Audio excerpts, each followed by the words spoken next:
mas eles provocaram com o seu conselho e foram abatidos pela sua iniquidade. Contudo, atentou para a sua aflição, ouvindo o seu clamor, e lembrou-se do seu conserto, e compadeceu-se segundo a multidão das suas misericórdias.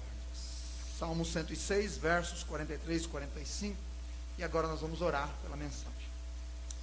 Pai, nós queremos agradecer ao Senhor por esta noite que o Senhor está nos dando, e pelo privilégio de podermos chegar numa quarta-feira à noite, na Tua casa, e nos reunirmos com os irmãos, para cantar louvores ao Senhor, ó Deus, também ouvir a Tua palavra santa, aprender de Ti, e ainda, Senhor Deus, podermos orar ao Senhor, e nos colocar aí na Tua presença, buscando a Tua face, e ouvindo a Tua voz. Abençoe cada alma que está aqui, cada um que vai ouvir esta mensagem, que a palavra do Senhor encontre guarida nos corações. É o que nós te pedimos, Santo Deus, em nome de Jesus, amém. O Deus que não desiste de amar seu povo. Eu imagino que se você fizer uma leitura do texto, agora que eu dei o tema, você já vai ver isso claramente. Mas nós vamos estudar o Salmo 106 hoje, não é? Rapidamente, obviamente, estamos numa quarta-feira, e tentar enxergar isso um pouco mais detalhado. Eu não tenho dúvida de que a maior expressão de amor é a cruz onde Jesus foi crucificado. Maior expressão de amor, não é? E também não tenho dúvida de que Jesus disse a pura verdade quando ele falou sobre a maior forma de demonstrar amor, quando disse: ninguém tem maior amor do que este, de dar a vida em favor de seus amigos. É verdade isso que Jesus falou. Então Jesus expressou o maior amor, o seu, na cruz, da maior forma, dando-se quando se deu por nós para ser crucificado, não é? E este amor, ele é sintetizado em João 3,16, quando diz: porque Deus amou, e é o maior amor, não é? O mundo de tal maneira que deu o seu Filho unigênito, para que todo aquele que nele crê não pereça, mas tenha a vida eterna. Que maravilhoso, irmãos, é este amor. Que incomparável, que eficiente, que perfeito, que atraente e que constrangedor, não é? Também é esse amor de Deus. Jeremias vai nos dizer que este amor, que alcançou o seu ápice lá na cruz do Calvário, não se limitou à cruz, e só aquele momento, ali foi o ápice demonstrado. Mas Jeremias diz que esse amor é eterno. Ele diz da seguinte forma: com amor eterno eu te amei, por isto com benignidade eu te atraí. Olha, com amor eterno eu te amei, por isso com benignidade eu te atraí. Ou seja, este amor vem desde a eternidade passada, cobre o presente e estende pela eternidade futura. É como um manto de amor que cobre a história. É como um manto de amor que cobre a história, não é, da humanidade. Agora a gente fica se perguntando: como pode ser isso, esse amor ser eterno? Então 1 João 4,8 nos responde. Lá é dito assim: Deus é amor. Então o amor de Deus é eterno, porque Deus é eterno. Então esta é a razão da eternidade do amor de Deus. A essência dele é Deus, e Deus é amor, e Deus é eterno, não é? Deus é eterno. Então, por causa desse amor, não é, nós podemos visualizá-lo, uma vez que ele cobre toda a história e a criação, a gente pode visualizar ele justamente naquilo que Deus criou, na maneira como Deus sustenta a sua criação, e também na maneira como Deus se relaciona com as criaturas, especialmente com a humanidade. Então, esse é o amor de Deus. E neste salmo, nós vamos meditar hoje à noite, não é? Nós vamos ver que esse amor é direcionado neste salmo a Israel. que era o povo de Deus lá no passado, no Antigo Testamento. E claro, também ao povo de Deus hoje, não é? Que é a igreja dele em todo o mundo. E este amor, ele é tão forte, irmãos, não é? Tão forte que o próprio Deus disse assim: haverá mãe que possa esquecer-se de seu bebê que ainda mama e não ter compaixão do filho que gerou? Contudo, ainda que ela se esquecesse, eu jamais me esquecerei de ti. Isaías 49, 15. Jamais me esquecerei. Por quê? Porque o amor de Deus é realmente eterno pelo seu povo, não é? Ele diz: jamais me esquecerei de ti. Ou seja, jamais eu vou deixar de te amar. Eu não vou deixar de te amar. Não vou deixar de te amar. Então, meu irmão, minha irmã, não há nenhuma possibilidade de Deus deixar de amar seu povo. Presta atenção no que eu estou te dizendo, é uma afirmação forte. Não há nenhuma possibilidade de Deus deixar de amar o seu povo. Nenhuma. Porque esse amor é firmado na aliança que ele tem com ele mesmo, não é? E que na última mensagem do Daniel ele pregou sobre essa aliança, firmada sobre ele mesmo. E isso é o que o Salmo de número 106 vai nos mostrar. Esse Salmo 106, ele é irmão gêmeo do Salmo 105, tá bom? Qual é a diferença? A diferença é que o Salmo 105 realça as gloriosas obras de Deus em favor de Israel e chama o povo a recordar, celebrar e divulgar o seu nome por toda a terra. E há 10 verbos lá no Salmo 105 que mostram isso. Então é ressaltada a glória de Deus no Salmo 105. Mas no Salmo 106, esse salmo ele realça a profundidade do pecado humano. Então a ingratidão, o esquecimento, a rebeldia e a desobediência de Israel em contraste, aí ele contrasta com o amor paciente, longânimo e glorioso que Deus tem por ele. Então quando você ler este salmo de número 106, você, depois de terminar de ler esse salmo, você poderia muito bem citar o que Paulo disse: onde abundou o pecado, superabundou a graça. E quando você ler esse salmo, anota esse versículo aí, porque vai encaixar como uma luva nesse salmo. E eu quero, então, transcorrer um pouquinho com eles para os irmãos e aqueles que nos ouvem nesta noite. O salmo é dividido em 3 partes. Dos versos de 1 a 5, o autor, que deve ter sido um dos levitas, não é?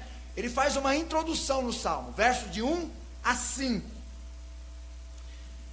E ali nos versos 1 e 2, ele adora o Senhor. Ele diz assim: louvai ao Senhor porque Ele é bom. Então, nos versículos 1 e 2, ele adora o Senhor por causa de sua bondade, misericórdia e poderosos feitos. Ele enaltece e incentiva-nos a viver retamente em todo o tempo, declarando que os que vivem assim são bem-aventurados. E ainda nos versículos de 4 e 5, ele ora e clama para Deus se lembrar dele como Deus se lembrou de Israel no passado. E assim ele introduz o salmo. Nos versos de 6 ao 46, ele descreve a história de Israel desde o Êxodo até a reconstrução de Jerusalém depois do cativeiro. E ele contrasta a maneira como Israel se portou nesse tempo com a maneira que Deus reagiu a esse comportamento, ressaltando aí o grande amor paciente e longânimo de Deus. Irmãos, olha, eu vou ser bem sincero com vocês. Quando eu estava lendo esse salmo, eu não acreditava em certos momentos que eu estava lendo que Deus era capaz de agir tão pacientemente diante daquilo que eles faziam, que eu quero mostrar para você hoje à noite, não é? E ao mesmo tempo eu pensei na minha própria vida, e quantas vezes o Senhor realmente tem sido tão paciente, tão longânimo, tão bondoso com a nossa, às vezes, impaciência, com a nossa dureza, mas Ele tem sido paciente. E a gente vai ver isso então nos versos 6 e 46, que é, na verdade, o centro do salmo e o centro da mensagem. Mas dos versos 47 ao 48, ele finaliza o salmo, ele conclui o salmo. E ele faz um apelo, então, à salvação de Israel, que atingia tanto o momento do retorno de Israel do exílio, como no milênio, quando Deus trará de todas as nações seu povo de volta à sua terra, verso 47. E aí ele faz uma oração de reconhecimento da eternidade de Deus e o povo é chamado a reconhecer isso com um amém e um aleluia, né? Aliás, nem amém e nem aleluia é proibido dizer durante o culto, tá bom? Você pode dizer amém e pode dizer aleluia também, não é? Porque isso é agradável ao Senhor. Claro, faça isso prestando atenção na mensagem, para não dizer um amém quando não deve dizer amém, né? Para não incorrer no risco aí de ter um problema, tá bom? Essa é a divisão do Salmo então, verso de 1 a 5, introdução, do 6 ao 46 é o centro do Salmo, é onde acontece então a parte principal dele, e nos versículos 47 a 48 ele faz uma conclusão. E o centro do Salmo então é o nosso foco hoje à noite, e ali que está demonstrado o amor de Deus, que não desiste do seu povo. Eu quero repetir isso para você agora, hoje à noite. Deus nos ama de tal forma que jamais Ele desistirá de nós. Jamais Ele desistirá de nós. O ser humano desiste, mas Deus não desiste. Deus não desiste. Vamos ver como é que Deus não desiste desse amor das seguintes maneiras. Primeiro, Deus não desiste de amar seu povo, mesmo Ele, quando por causa de um problema presente, não se lembra dos milagres do passado. Vou repetir. Deus não desiste de amar seu povo, mesmo quando este povo, por causa de um problema no presente, não se lembra dos milagres do passado. Versículo 7, olhe comigo lá por gentileza.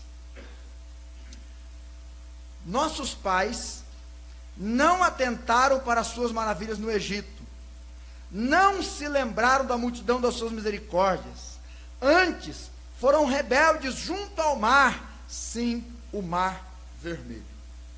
Então olhe, Deus havia acabado de tirar milagrosamente o povo lá do Egito, milagrosamente, e quando eles chegam diante do mar vermelho, que tem um problema, eles já se esqueceram do Deus que fez um milagre lá no passado. O Egito foi um dos poucos lugares onde Deus visitou o seu povo de uma forma sobrenatural. Sinais e maravilhas divinas foram feitas lá, muitos milagres. Na época em que Israel era escravo no Egito, o Egito era um império, um dos impérios mais respeitados do mundo, senão o principal. Poder, exército, armas, faziam daquele lugar uma masmorra inviolável, humanamente falando. Mas Deus visitou o seu povo que estava escravizado lá. Deus visitou o seu povo lá, e Ele enviou Moisés, e enviou Arão, e utilizando-se então das 10 pragas, fez com que o Egito libertasse Israel, inclusive dando-lhes os despojos de guerra, para suprir Israel no deserto. Mas note, quando eles chegam diante do primeiro problema, depois de saírem do Egito, já se esqueceram do que haviam feito. O problema do presente apagou da memória deles os milagres de Deus do passado. E eles já estavam desesperados, agoniados. E por que Deus não deixou sair de lá? E agora? Vamos morrer aqui nesse deserto? E se tornou, em palavras populares, um Deus nos acuda, um problemão, né? Era como se eles dissessem: Deus deixou de ser Deus. Meus irmãos, Deus deixou de ser Deus? Não, né? Mas às vezes, quando nós enfrentamos certos problemas do presente, parece que a gente, mesmo não crendo assim, às vezes vive assim.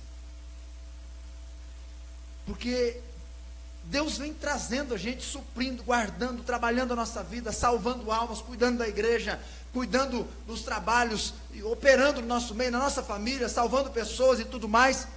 E de repente tem um probleminha que nem é tão grande e entra em desespero. Como se o Deus que tivesse feito em nós até agora o que Ele fez, não pudesse fazer daqui para frente. Por causa de problemas ou lutas que enfrentamos no presente, muitas vezes nos esquecemos do que Deus fez ainda há pouco em nossas vidas. Mas mesmo quando a gente age assim, Deus não deixa de nos amar. Mesmo que Israel, diante do mar vermelho, disse: não, acho que Deus nos abandonou aqui nesse deserto e vamos morrer. Mesmo que eles partiram para a incredulidade momentânea, Deus não os deixou de amar. Se não, veja comigo o verso de 8 a 12. Não obstante, quer dizer, mesmo diante dessa atitude, Ele os salvou por amor do seu nome, para fazer conhecido o seu poder. Repreendeu o mar vermelho, e este se secou, e os fez caminhar pelos abismos como pelo deserto, e livrou-os da mão daquele que os aborrecia, e remiu-os da mão dos inimigos. As águas cobriram os seus adversários, nenhum só deles ficou. Então creram nas suas palavras e cantaram seus louvores. Depois do milagre, né? Mas antes já estavam se esquecendo de Deus. Agora veja o que Deus fez. Mesmo com aquela atitude, Deus não deixou de amá-los. Era seu povo, e Ele prometeu levá-los à terra prometida, né? E estava levando. Então Deus não desiste de nós. Essa é a primeira demonstração desse Deus tremendo que nós temos. Segunda, Deus não desiste de amar seu povo, mesmo quando ele se entrega por um tempo aos desejos do seu coração enganoso. Ó, Deus não desiste de amar seu povo, mesmo quando este povo se entrega por um tempo aos desejos do seu coração enganoso. Leia comigo os versículos de 13 a 22. Cedo, porém, se esqueceram das suas obras, não esperaram o seu conselho, mas deixaram-se levar pela cobiça no deserto, e tentaram a Deus na solidão, e Ele satisfez-lhes o desejo, mas fez definhar a sua alma. E tiveram inveja de Moisés no acampamento, e de Arão, o santo do Senhor. Abriu-se a terra e engoliu Datã, e cobriu a gente de Abirão, e lavrou um fogo na sua gente, a chama abrasou os ímpios. Fizeram um bezerro em Horebe, e adoraram a imagem fundida, e converteram a sua glória na figura de um boi que come erva. Esqueceram-se de Deus, seu Salvador, que fizera grandes coisas no Egito, maravilhas na terra de Cã, coisas tremendas no mar vermelho. Deus não desiste de amar seu povo, mesmo quando ele, por um tempo, entrega-se aos desejos do seu coração. Você viu que eles se entregaram, hein? Nestes versos, Israel se encontrava já no deserto, atravessou o mar e agora está no deserto, caminho, não é? Entre o Egito e Canaã. E alguém já disse que a metade do caminho é um lugar perigoso, metade do curso, né? A meia idade. O pessoal não fala aí que tem a crise dos 40. É um lugar perigoso, a metade do caminho. Agora, eu penso um pouquinho diferente. Eu penso que ele é um lugar perigoso dependendo dos olhos de quem está vendo. Porque há pessoas otimistas que vão dizer assim: puxa, já chegamos na metade do caminho, agora só falta mais a metade. Aí, estamos quase lá, agora é decrescente, não é? O caminho agora é cada vez mais perto. Olha quanta coisa nós já deixamos para trás, então falta pouco. Então, para o otimista, não é um lugar perigoso, é um lugar de ânimo, de entusiasmo. Mas o pessimista vai dizer: puxa vida, essa Canaã não chega nunca. Já saímos de lá do Egito há quanto tempo, não é? Já viajamos e agora ainda é metade do caminho. Moisés, é a metade do caminho. Puxa vida, quanto tempo, quanto mais falta? Boa parte de Israel não tinha bons olhos. Boa parte. Eles se entregaram aos desejos do seu coração pecaminoso, ao invés de se entregar a Deus, na metade do caminho. Por isso que Abacuque ora assim: aviva, Senhor, a tua obra no meio dos anos, ou no decorrer dos anos, que há um risco muito grande no meio do caminho, né? A pessoa dá aquela esfriada, desistir. Você pode ver, no meio do ano as pessoas dão uma acalmada, dão uma relaxadinha, não é? Parece que tem que pegar no tranco de novo para seguir a vida aí. Então, eles estavam nessa situação, e eles, ao invés de se entregar a Deus, se entregaram ao seu próprio coração. Não faça isso, porque o meu coração e o seu é enganoso e corrupto, diz a Bíblia, mais do que todas as coisas. Quem o conhecerá, diz a palavra. Quero destacar 4 atitudes de entrega que eles tiveram ao seu próprio coração. Versículo 13, diz lá: Cedo, porém, se esqueceram das obras de Deus, olha aí, e não esperaram o seu conselho. Sabe o que é isso? Precipitação. Precipitação, não é? Precipitação. Agiram sem esperar Deus dar a orientação. Agiram precipitadamente. Agiram conforme eles achavam que era o melhor. E aqui a gente pode dar o exemplo do bezerro de ouro que fizeram. Moisés subiu no monte lá para falar com Deus e receber a lei de Deus. Enquanto Moisés está lá, e passou um dia, 2 dias, 10 dias, 15 dias, 20 dias, o pessoal disse: esse Moisés morreu por lá, não volta mais, vamos fazer um Deus aqui para nós. Precipitação. E quantas vezes, irmãos, nós não nos entregamos ao nosso coração e precipitamos as coisas? Quantas vezes? Segundo, a cobiça, versículo 14. Mas deixaram-se levar pela cobiça. Interessante que no deserto não tem muita coisa para cobiçar, né? Aparentemente. Mas se você ler Números 10, do 4 ao 6, você vai ver que eles estavam cobiçando o quê? As carnes, os peixes, os pepinos, os melões, os alhos e as cebolas lá do Egito. Então, estavam cobiçando retroativamente.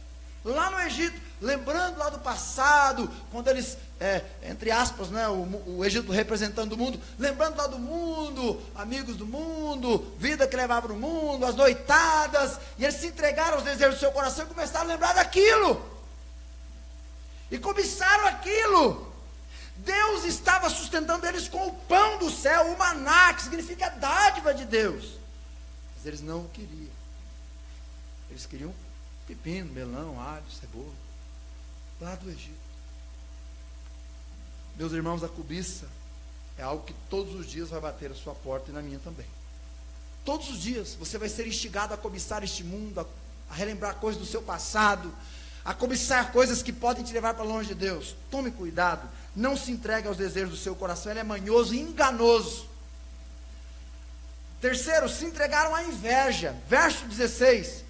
Tiveram inveja de Moisés no acampamento e de Arão, o santo do Senhor. Tiveram inveja. Ou seja, eles desejaram os cargos de Moisés e Arão e se rebelaram contra aqueles homens instituídos por Deus.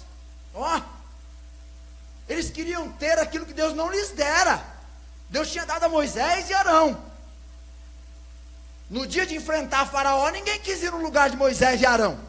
Mas agora no deserto, não é? Que está indo rumo à terra prometida, que Deus está falando com Moisés ali na montanha. Então eles invejaram a liderança de Moisés. Eles desejaram, não é, o que Moisés e Arão tinham e ser o que eles eram. A inveja é um dos graves problemas da humanidade e também dos nossos dias. Não se entregue ao desejo do seu coração. Sabe quando aquele vizinho chegar de carro novo? Se você for parabenizá-lo, parabenize-o sinceramente. Não parabenize-o e dê as costas pensando assim: se eu pudesse ter esse carro para mim. Inveja. Inveja. O cara ganhou 108 milhões de reais na Mega Sena. Aí a pessoa falou baixinho: se fosse eu. Inveja. A inveja é um perigo, irmãos, porque ela tira a gente do norte, da humildade, da presença de Deus. E, quarto, verso de 19 a 22, adultério espiritual. Diz lá: fizeram um bezerro em Horebe e adoraram a imagem fundida, e converteram a sua glória na figura de um boi que come erva. Esqueceram-se de Deus, seu Salvador, que fizera grandes coisas no Egito, maravilhas na terra de Cã, coisas tremendas no mar vermelho. O adultério acontece quando há uma aliança entre duas pessoas, marido e mulher, e um deles quebra essa aliança, não é? Unindo-se com outra pessoa. Israel era o povo de Deus, estava unido com Deus, mas eles deixaram a Deus e se uniram com outros deuses. Adulteraram espiritualmente, né? Espiritualmente. Eles quebraram a aliança. Deus não, né? Alguns, na verdade, do povo de Israel, deixando o Criador e adorando a criatura, né? O ápice da aberração humana, deixar o Criador e adorar a criatura. Agora, pensando nessas entregas no coração, não nos vemos muitas vezes aí, irmãos, entregando-nos aos desejos do nosso coração, ao invés de nos entregarmos a Deus? Ao invés de aguardarmos a resposta de Deus, precipitadamente, às vezes a gente vai tomando decisões, dando jeitinhos, fazendo o que chamamos, ou o que achamos ser o melhor, né? De acordo com o que pensamos. Muitas vezes não nos entregamos à cobiça, querendo fazer o que fazíamos no passado, ou desejando coisas das quais não temos necessidade alguma. Muitas vezes praticamos a inveja, ainda que sorrateiramente, querendo para nós aquilo que pertence a outro. E às vezes isso daí é sutil, viu? Adulteramos espiritualmente, acolhendo outros deuses no comando do nosso coração. E esses deuses podem ser nós mesmos, desejos da nossa carne, posições, bens, reconhecimento. E a gente acolhe esses falsos deuses e se entrega aos desejos do coração. Israel realmente praticou tudo isso aí, se entregou aos desejos do seu coração. Mesmo assim, Deus não os deixou de amar. Não desistiu deles. Não desistiu deles. A verdade é que Deus concedeu os desejos do coração deles, deu lá carne para eles comer, que chegou a sair pelo nariz, não é? Como aquele menino. E eu vejo nisso aqui, irmãos, não maldade da parte de Deus, claro que não, mas é um pai tratando com o filho. Como aquele menino que roubava o doce de leite da geladeira da mãe, o potinho de doce de leite lá de 150 gramas. E não descobria quem era, não descobria. Chegou um dia que a mãe descobriu que era o piá e falou para o pai. O pai falou assim: não, pode deixar que eu vou dar um jeito nele. E aí esperou certa noite o malfeitor, ladrãozinho, né, ir para a geladeira. Quando ele estava lá, o pai chegou e falou assim: opa, tudo bem aí? E aí falou assim: você gosta de doce de leite? Amo, pai. Então senta aqui. E aí ele sentou, o pai trouxe lá 1,5 kg de doce de leite e colocou na frente dele. Você gosta de doce de leite? Então agora você vai comer doce de leite. Irmãos, quando estava nas 300 gramas, o piá estava quase vomitando doce de leite. Mas o pai falou: não, você gosta de doce, você vai comer tudo agora, para você aprender a pedir as coisas. Foi isso que Deus fez com aquele povo ali. Deu tanta carne para eles que chegou a sair pelo nariz. Mas não é por maldade, é por disciplina, porque Deus é pai, e Ele sabe tratar com aqueles que são seus. Os versículos 17 e 18 diz que Ele puniu os líderes, puniu Datã e Abirão, a terra engoliu eles, não é? Agora no versículo 23, olha lá o que está escrito. Olha lá, essa é a demonstração do amor de Deus por eles ainda. Olha lá no versículo 23. Pelo que os teria destruído, olha o C aí, Moisés. Quem era Moisés? Seu escolhido. Escolhido de quem? De Deus. Para quê? Para mediar entre Deus e o povo de Israel, para libertar o povo. Moisés era o escolhido. Diz lá: se Moisés não se pusera perante ele naquele transe, para desviar a sua indignação, a fim de os não destruir. Então Deus já havia escolhido e preparado Moisés, inclusive para essas horas. E Moisés, então naquele momento, ele se colocou entre Deus e o povo e clamou a Deus. Foi o mediador naquele momento ali, em oração, né, em favor do povo. E Deus aceitou a mediação e não os destruiu por amor. Deus não desiste de amar seu povo, mesmo quando eles fazem isso. E Deus não desiste de amar e amar você também. Terceiro lugar, Deus não desiste de amar seu povo, mesmo quando ele despreza, escute lá, o aprazível, desacreditando a promessa de Deus. Mesmo quando ele despreza o aprazível, veja o versículo 24. Também desprezaram a terra aprazível e não creram na sua palavra. Desprezaram a terra aprazível. O que era o aprazível aí? A terra prometida, está escrito, Canaã, a terra que mana leite e mel. A única nação do mundo, meus irmãos, que ganhou a escritura da terra foi Israel, mas eles desprezaram o aprazível. Como nós às vezes. Nós éramos mortos em delitos e pecados, estávamos indo a passos largos para o inferno, andávamos sem Deus, diz a Bíblia, sem esperança nesse mundo, éramos míseros pecadores, moribundos, mas Deus em sua infinita graça, nos chamou das trevas para a sua maravilhosa luz, nos deu seu Espírito, sua palavra, nos deu o céu, gente, nos deu a igreja, nos deu um povo, nos deu o culto para Ele, mas às vezes a gente despreza o aprazível. Às vezes acontece isso, né, com a gente. Como é que eles fizeram isso? Primeiro, verso 25. Antes, murmuraram em suas tendas. Então eles desprezaram o aprazível, murmurando em suas tendas. Murmurar é produzir um som surdo e prolongado, é falar baixinho, cochichar, reclamar.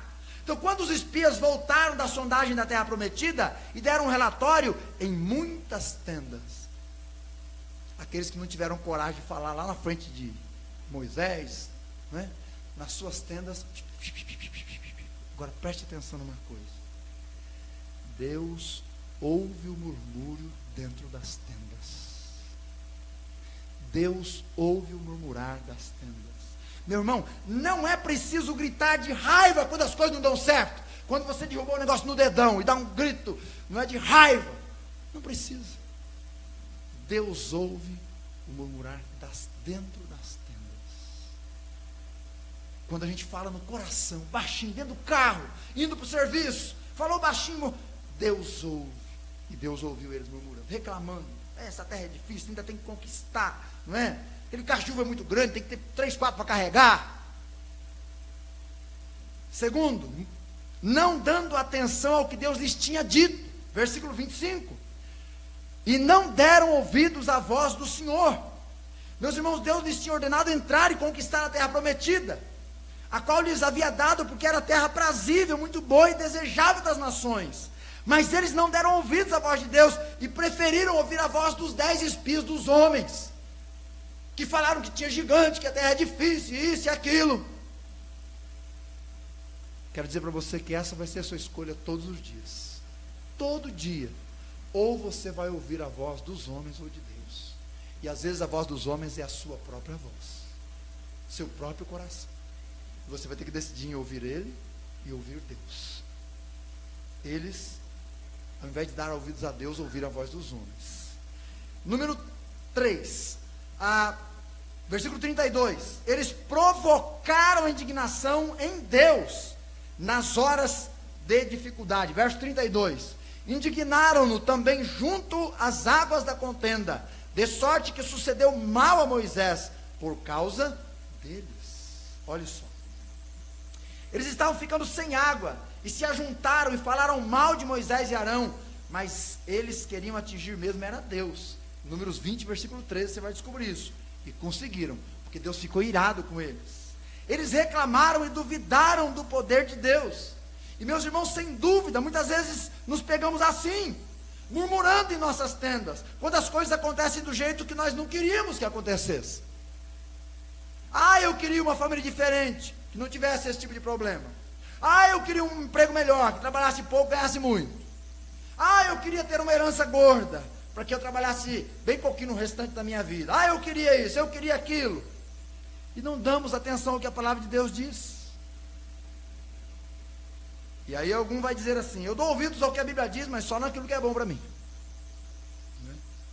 Olha, isso não é dar atenção à palavra de Deus. Não é mesmo. Então nas horas de lutas, quantos não culpam a Deus por aí, não é? Quantos não querem desistir de seguir o caminho? Quantos não duvidam do poder de Deus ou não aceitam o que Deus permite acontecer? Quantos? E sabe, eu tenho que cuidar tanto para não estar no meio desses irmãos, e vocês também. Mas Deus não desiste de nos amar. Deus levantou Finéias, versículo 30, olhe lá. Então se levantou Finéias, que executou o juízo e cessou a peste, a praga, para que o povo todo não fosse destruído. Porque Deus tem um povo, irmãos. Não é todo mundo que anda dentro das igrejas que é povo de Deus, não. Assim como não era todo mundo que estava em Israel que era povo de Deus, não. Mas Deus tem o seu povo. E o seu povo, ele não desiste de amar, ele cuida dele, ele vai protegendo, ele vai guardando esse povo, ele vai trabalhando na vida desse povo. E às vezes esse povo se resume a 2, 3 ou 4 pessoas, como Daniel, Sadraque, Mesaque e Abednego, lá na Babilônia, em certa época. Mas Deus tem seu povo e ele cuida do povo. Deus mesmo sempre vai agindo por amor ao seu povo. Em último lugar, quarto, Deus não desiste de amar seu povo, mesmo quando ele desiste de atender a sua palavra. Versículos de 34 a 39. Não destruíram os povos como o Senhor lhes dissera. Antes, se misturaram com as nações e aprenderam as suas obras. E serviram os seus ídolos, que vieram a ser-lhes um laço. Demais disso, sacrificaram seus filhos e suas filhas aos demônios. Olha, irmãos, é uma aberração isso aí, né? E derramaram sangue inocente, sangue de seus filhos e suas filhas, que sacrificaram aos ídolos de Canaã, e a terra foi manchada com sangue. Assim se contaminaram com suas obras e se corromperam com os seus feitos. Deus zela pela sua palavra para cumprir, e Deus quer que cumpramos o que Ele nos manda fazer sempre. Deus quer. Israel não cumpriu, irmãos, nesse momento aqui. Pelo contrário, não exterminaram os povos da terra prometida. Deus falou assim, tem que exterminar. Eles não exterminaram. Eles ajuntaram-se com os povos e aprenderam as suas obras, versos 36 ao 39. Gente, eles foram escravos no Egito e não aprenderam a lição. Deus queria que os cananeus fossem exterminados por serem povos malignos, rebeldes, profanos, idólatras e escravizadores. Como não obedeceram à voz de Deus, foram escravizados. Foram escravizados, versos 41 a 43. Então eles desistiram de cumprir a palavra de Deus. E eu fico impressionado como nós temos nos nossos dias tantas igrejas, inclusive, desistindo de pregar a palavra de Deus. Não se prega a palavra. Tem-se de tudo nos cultos, menos a pregação da palavra. Não é? Então, quando você deixa de cumprir a palavra de Deus, a gente vai acabar cumprindo a palavra de alguém, ou aquilo que alguém manda a gente fazer. Vivemos dias, meus irmãos, que isso é verdade. Quantos e quantos têm deixado a palavra de lado?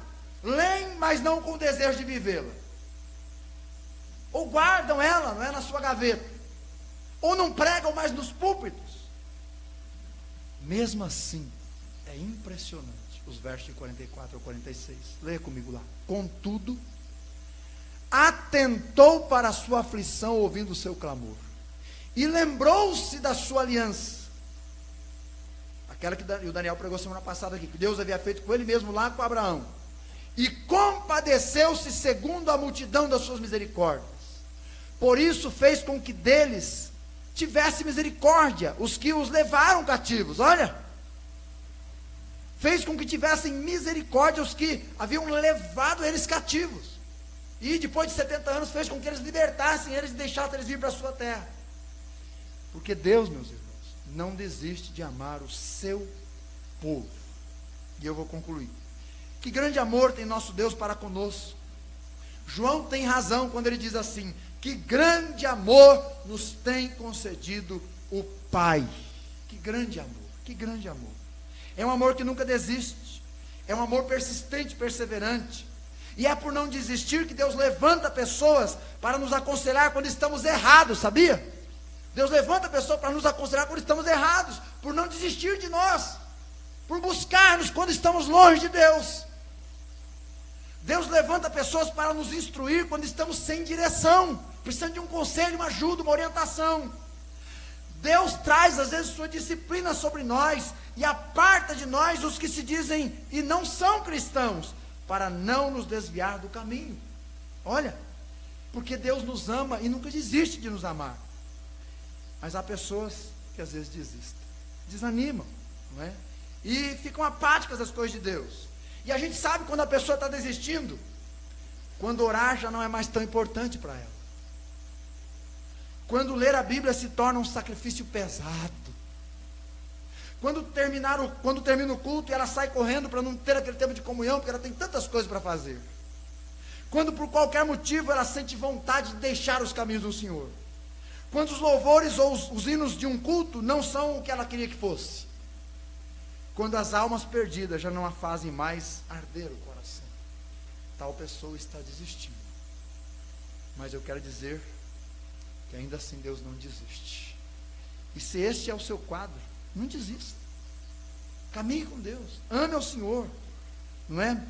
Deus não desiste de amar o seu povo. E Ele vai buscar a gente de um jeito ou de outro. Não desista. Deus nunca vai desistir de amar seu povo. Lembra de Pedro? Eu termino com ele. Pedro disse que estava pronto até morrer com Cristo. Né? Certa feita. Mas aí quando a coisa apertou, não é? Quando ele viu realmente próximo da morte, ele disse: não, eu não conheço, eu não conheço, eu não conheço. Então Jesus olhou para ele, ele lembrou do que Jesus tinha dito: Pedro, você vai me negar. E aí Pedro então chorou amargamente. Passaram-se os 3 dias, Jesus ressuscitou. E mandou um recado para todo mundo que tinha ressuscitado, para os discípulos, e especialmente para Pedro. Mas depois da ressurreição, certo dia Pedro está com os discípulos, e ele simplesmente joga a toalha. Fala assim: gente, eu vou pescar. E o que Pedro está dizendo ali é assim: olha, eu desisto, porque eu sou um fracassado. Eu disse que estava pronto para morrer por Jesus e eu neguei. Quem sou eu? O que sou eu para seguir esse caminho? Eu não sou nada. Não, eu vou voltar para a minha velha vida, eu vou trabalhar, eu vou fazer aquilo que eu fazia antes, vocês podem seguir. E claro, alguns discípulos influenciados por ele, foram junto com ele, né? E depois de pescar toda noite, não pegaram nada. E quando eles estão voltando, então Jesus disse: olha, jogue a rede do outro lado aí. E aí Jesus chama eles para a beira da praia. Depois de comerem, Jesus pega Pedro e sai para um lugar à parte. Eu gosto tanto disso. Porque isso é o amor de Deus que nunca desiste. E aí ele chamou Pedro à parte, restaurou a vida de Pedro, o ministério de Pedro, e tornou Pedro um dos maiores pregadores do Evangelho. Sabe por quê? Porque Deus não desiste de amar o seu verdadeiro povo. Como povo de Deus, meus irmãos, vamos ser gratos por isso. Vamos amá-lo de todo o nosso coração. Vamos orar. Querido Pai, nós queremos te agradecer pela tua palavra. E quando a gente vai lendo esse Salmo 106, Pai, a gente fica boquiaberto de ver a tua paciência, Senhor, tua longanimidade, Deus, a tua ação em favor do povo, mesmo quando agiam em rebelião. E o Senhor tirava aqueles que não eram seu povo, que estavam ali, mas cuidava do povo do Senhor. Teu amor é maravilhoso, Pai, é eterno, é glorioso. Por isso que se alguém está em Cristo, está justificado e é salvo eternamente, porque é com amor eterno que o Senhor nos amou. Por favor, nos ajude a sermos constrangidos cada dia realmente, Pai, por esse amor, de tal forma que nós tenhamos uma vida cristã muito mais comprometida, muito mais consagrada, que não haja nenhuma desculpa para a gente não estar na tua presença, nos cultos, para não estarmos lendo a tua palavra, orando. Ao contrário, Senhor, que esse tão grande amor nos leve a dobrar o joelho, a clamar ao Senhor, a buscar ao Senhor, a servir ao Senhor com entusiasmo, porque teu amor, ó Deus, é incomparável, é maravilhoso, Pai. Com amor eterno o Senhor nos amou. Bendito seja o teu nome, ó Deus. Bendito seja o Senhor. Por favor, nos ajude. Nós carecemos do teu socorro e cuidado. Vem realmente, Pai, reacender, reanimar, fortalecer-nos, ó Deus, nesse sentido, para jamais desprezarmos o aprazível, para jamais, por causa de qualquer problema no presente, nos esquecermos dos teus milagres do passado, para jamais nos entregarmos aos desejos do nosso próprio coração, ao invés de nos entregarmos ao Senhor. Nos ajuda, Pai, ajuda-nos a fazer a coisa certa, a seguir o caminho certo, a honrar o teu nome. Nós agradecemos pela tua bênção, teu cuidado, Pai, e pedimos que o Senhor nos socorra. Obrigado pela tua palavra e por teu grande amor nesta noite. Em nome de Jesus. Amém.